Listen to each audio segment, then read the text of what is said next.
Okay, guys.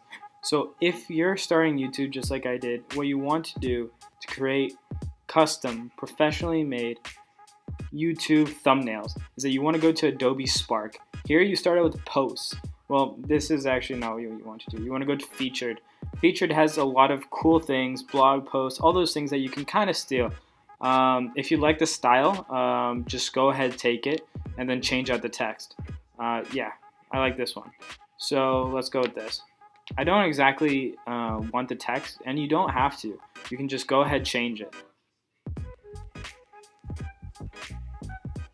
Yeah, so once you change it out for whatever you're doing, you also probably want to change the back photos, or maybe you want to change out the icons, and that's what we're going to be learning next.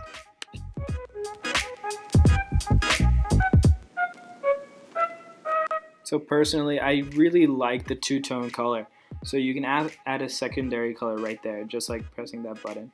And then right after that, you can go into the little plus symbol and you can create your own icons or take what they have. So you can add images, your own images, or take the icons that they have there. Yeah, so I just took the pencil there, and you can even change its color and the shape and orient it in different ways.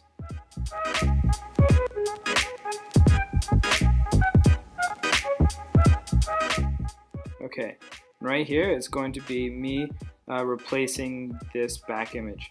As you can see, you can basically turn it into any color you want, but I'm going to fail a little bit and try to find the image which I want, which is Onshape.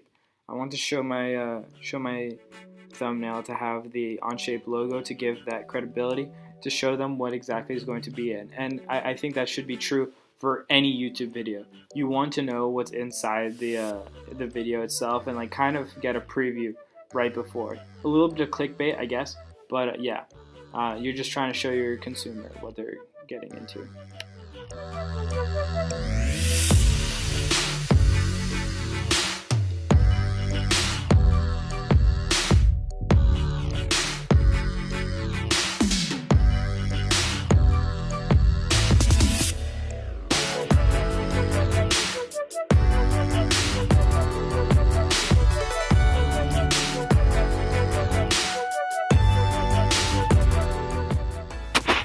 Okay, so now you can see that I made Onshape the background, and we need to insert a new image, that person right there. We have to add that person and then change it to another color so that we have two sets of colors there. So I can put Onshape on one side and the words tutorial beginners for Onshape on the left I mean. By doing this, we can actually have more words, we can show more images, and finally get more information to the viewer. And after all that, we're done.